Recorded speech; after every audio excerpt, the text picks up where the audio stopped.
Je m'appelle Christophe Poissonnier, j'ai 49 ans, je suis un ch'ti immigré au Grand-Duché de Luxembourg. C'est pour ça que j'ai un petit accent reconnaissable. Ça fait maintenant 6 ans que je vis de ma peinture. Après un cancer, j'ai décidé de changer totalement ma vie et de faire ce qui me plaît. Alors je peins surtout des aquarelles au départ. Et maintenant, depuis, j'ai voulu aller vers des formats beaucoup plus importants. C'est pour ça que je suis passé à l'acrylique. J'ai fait des formats maintenant récemment jusqu'à 5 mètres de long sur 1 mètre de haut.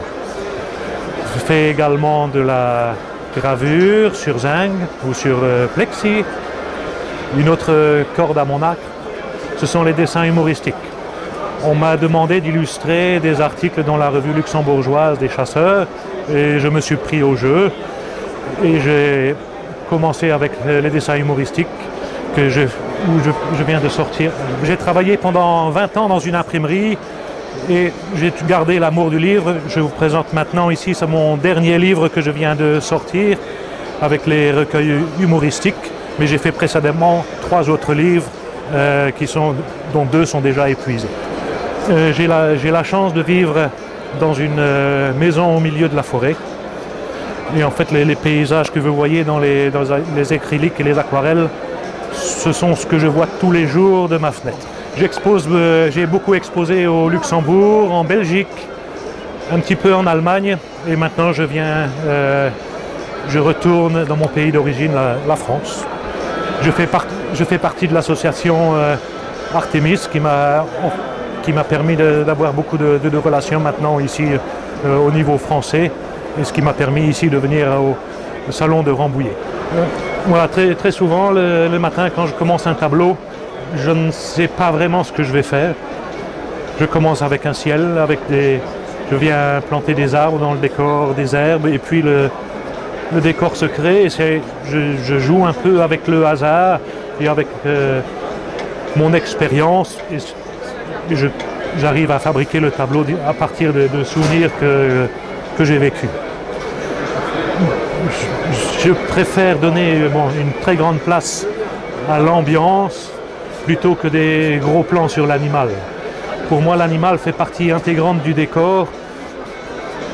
Et le décor est tout aussi important, bien souvent plus important que l'animal. Et c'est un petit peu ma vision des choses par rapport à beaucoup de peintres animaliers qui font souvent des gros plans sur l'animal et qui mettent vraiment l'animal au premier plan.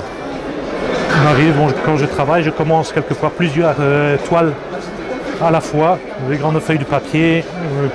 Je travaille avec les ciels, les arbres, et puis je vais les laisser de côté, et puis je les reprends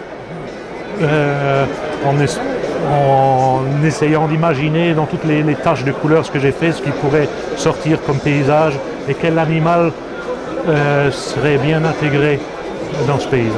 Voilà, pour les dames, je vais vous présenter ma chambre à coucher. Bien sûr, j'ai fait un petit peu le ménage avant de le dessiner. J'ai rangé sous le lit tout ce qui traînait. Vous pourrez aussi admirer la bibliothèque qui se trouve au-dessus du lit où il y a beaucoup de titres évocateurs comme nos amis les animaux de Brigitte Bardot ou le gibier à poil ou les oiseaux de nuit, enfin toute une série de titres évocateurs. Voilà la voiture idéale pour le chasseur. Je crois qu'on n'est pas très loin de la réalité. 6 ou 7 dessins. Il y a l'ouverture de la chasse, fermeture de la chasse, tableau de chasse, accident de chasse, corps de chasse.